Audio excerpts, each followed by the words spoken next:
Hello everybody and welcome back once again for today's video of DIY investing. Last night Bitcoin dropped in price, and so I figured that today would be a great time to give you guys another in-depth Bitcoin analysis so that you guys know exactly what I'm thinking. Now, a lot hasn't really changed since my last update, but I figured that we'd dive in on a shorter time frame and I'd give you guys a little bit better analysis so you guys know exactly what I'm thinking moving forward. If you guys like this video and find it helpful, do myself a favor by leaving a like, comment, and subscribing to this channel for more updates. If you guys want more awesome analysis like the one in this video, click the invitation link in the description of this video, and there you're going to get access to my Discord server. Before we jump into today's video, I wanted to give a quick shout out to all my subscribers and members following me inside of my Discord. You guys have been killing it recently, and I'm just really excited about where things are going. What I can tell you guys is how much Bitcoin has changed my life, and I'm so excited to be able to experience it with some of you people that haven't had the opportunity to trade as long as I have. It's something that's going to change so many people's lives, and it's really an honor to be here and experiencing it with all of you guys. I'm so close to my first goal of 300 subs. This has been a goal that I've been trying to get to for a while, so keep smashing the subscribe button and I'll keep producing awesome technical analysis for all of you guys. Anyways, with all that being said, let's jump right in the video today.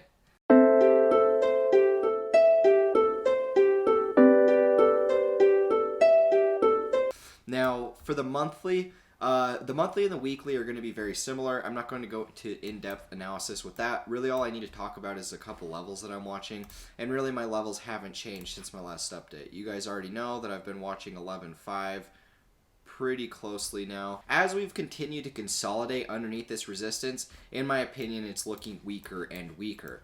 I made the update during this candle right here. I said that this was my resistance. We ended up going all the way up to about 13.8 before we sold back under this 11.5 resistance. We've had a few attempts to break up and out of that. We've had 3 unsuccessful attempts with 3 lower highs, and now we can see that the candle bodies are becoming weaker and weaker, showing that the bears are very much in control in this short-term play out. Now, what I'm seeing thus far, like I said, just short-term consolidation under resistance. It looks as if the bearish momentum is growing, and I think that after this candle, whether this candle monthly closes or we wait until the next one, I would expect that we're going to start to see a sizable breakdown coming very soon inside of this market.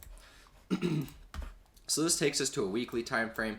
Weekly, about the same sort of setup, consolidating underneath resistance. Really, the weekly is showing a lot of weakness right now, and it's showing that a breakdown is likely to happen very soon.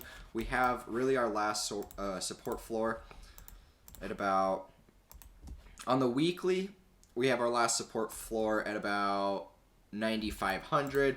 Once we break down out of that, I would expect a pretty sizable retrace to follow. That would probably take us to the bottom of this low that we saw here at about 7,600. Roughly about the same, 72, 75, about 7,300 for the 618, but my target's going to be about 7,600 or the bottom of this. That's if we sell through 9,500. So that's what I'm going to be watching based off of a weekly and monthly time frame.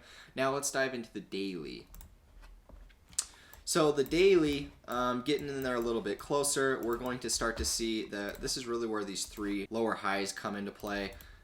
We've had 3 rejections off of this. As support has basically held for the most part, we have this lowest support at about 91.11. And really 9100 was my first entry zone, and we got filled on that one twice. I told you guys that was going to be my first target where I'd look to be buying. And then we have this one up here. So this is a little bit bigger of a zone gap, but we can see that prices have react off of this zone for the entirety of this correction. We've had 3 rejections off of this descending resistance. We've had this bounce off of this horizontal support, and I think that the liquidity is drying up as indicated by this most recent move right here, because this is a breakdown. You call this little move right here a rising wedge, a bear flag, whatever you'd want to call it. Either way, we're breaking down from that and coming back down to retest support. In my opinion, support is going to break down where we're at. We have this reaction right here, we had this one right here, we had a small one right here, and now prices are looking convincingly like they're going to sell through that. So really, I think that we're going to come back down and retest this 9,100 support level that we've had a couple reactions from and bounces on the upside. But in my opinion, the fact that we've already bounced off of it a few different times, I would guess that this support zone has dried up with liquidity, and it's more likely that we're going to fall from that. I think that realistically, it's more likely that we're going to sell through 9,100, come back down, hit this first high of about 8,800.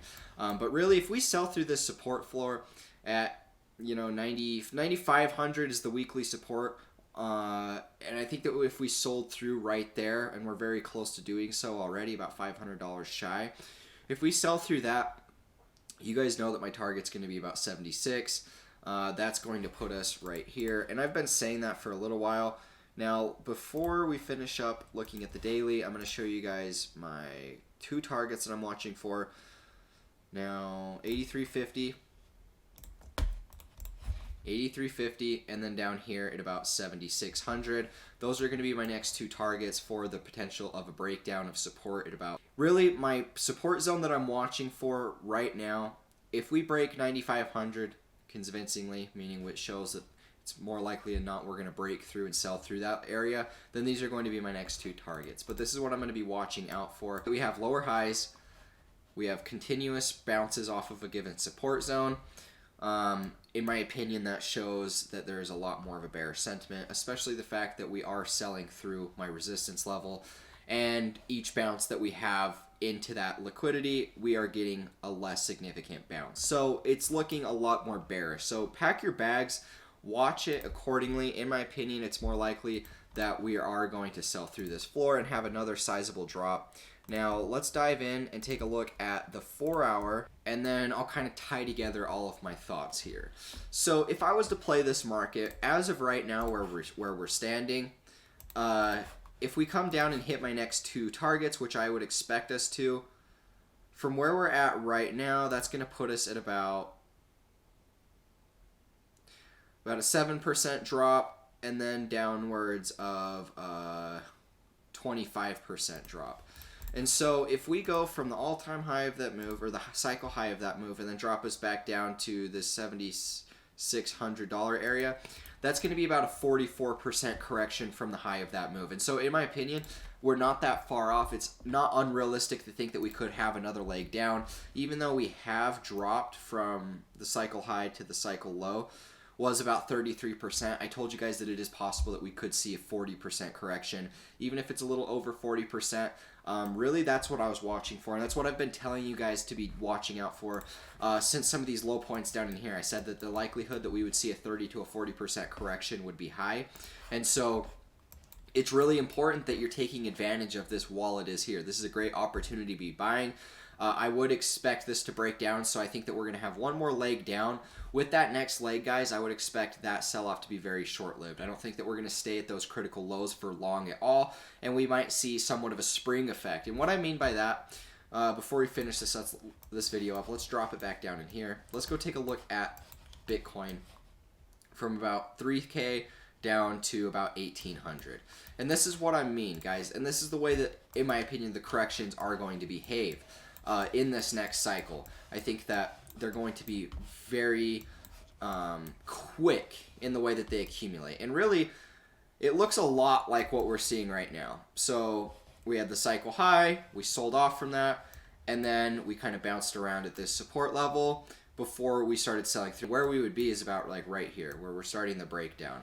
And so this would take us to our last and final sell-off. And so this is what I'm going to be watching out for. A lot of times with the Bitcoin retraces, we'd see it kind of hold support here, make show a little bit of weakness, lower highs, before we'd have a really advanced sell-off that would take us down to these very low points, before we'd have a spring-loaded bounce that would take us into new highs. And so this is what I wanted to show to you guys, the fact that whenever we do find the bottom of this retrace, I would expect it to be bought up like this. Very quickly, very explosive out of those lows. I mean, you even got a prime example of here. This one didn't quite bounce up as high, but it did have a very squeezing sell-off that happened down in here. As you can see, prices fell very low, and then they got bought up really quickly before we went into the new cycle highs. And so I would expect that this market would behave very similarly. And so that's what I'm going to be watching out for with Bitcoin. You guys do have the opportunity to accumulate it one more leg lower. I would assume I'll update you guys if things changes, but that's what I'm going to be playing the market.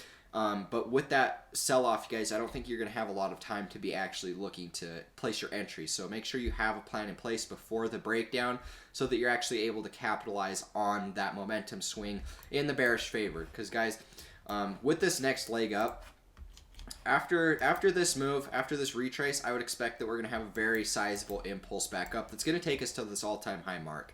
And so if you guys do have the opportunity to, even if you only bought at 9,100, if you have the opportunity to buy at 9,100 and you're about to wait for the next leg up to all-time highs, that's still 118%. So really whatever you invested at 9,100, you're now going to double in the next leg up. So really, guys, pay attention to this. Really be on the lookout for the potential for the sell-off through the support floor and one more leg down. Because if this does drop, you're looking at about a 20%, 25% drop. That would really shake a lot of you out if you don't have a plan in place. So just pay attention to that. Anyways, guys, this is the update I had for you. Wanted to quickly go over Bitcoin, give you guys some thoughts and analysis with some things that I'm watching. We took a look at the monthly, we took a look at the weekly, the daily, and the 4-hour to give you guys my overall thoughts and analysis with the way I think things will play out for the market moving forward. Really, we're just going to have to watch and see. Out of the breakdown with this wedge that we're seeing here, I would expect us to make one more leg down. So I do think things are going to get very bloody. But with all of that blood comes excellent buying opportunities.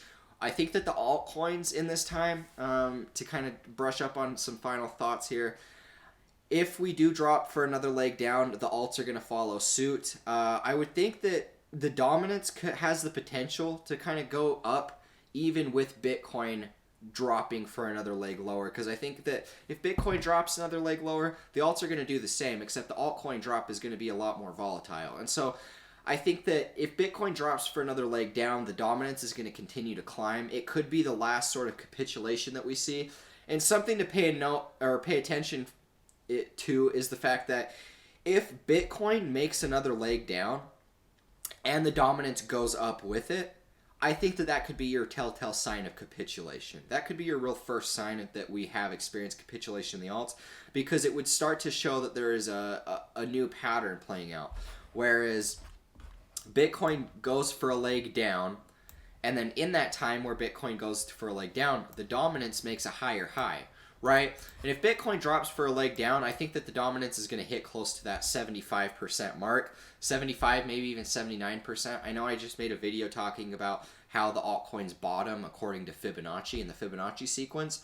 And so this is kind of what I'm watching out for. I would like to see us get to that 79% dominance, but we're going to have to see exactly how we're going to do that. Because if Bitcoin makes another leg down, there is potential that the altcoins could run, but I find that less likely. I would think that if Bitcoin drops for another leg down, the alts are going to do the same thing, and then that could be really that final capitulation that we've been waiting for, that would take us to the new alt season and the cycle highs that we've been waiting for over the last few months. So anyways, guys, this is what I had for you. Wanted to quickly touch up on some thoughts and analysis with Bitcoin, how Bitcoin's unfolding, what it's giving us, and how I'm playing my strategy over the next couple weeks to months to follow. Anyways, guys, thank you all so much for the support. I will catch you in the next video. As always, peace out.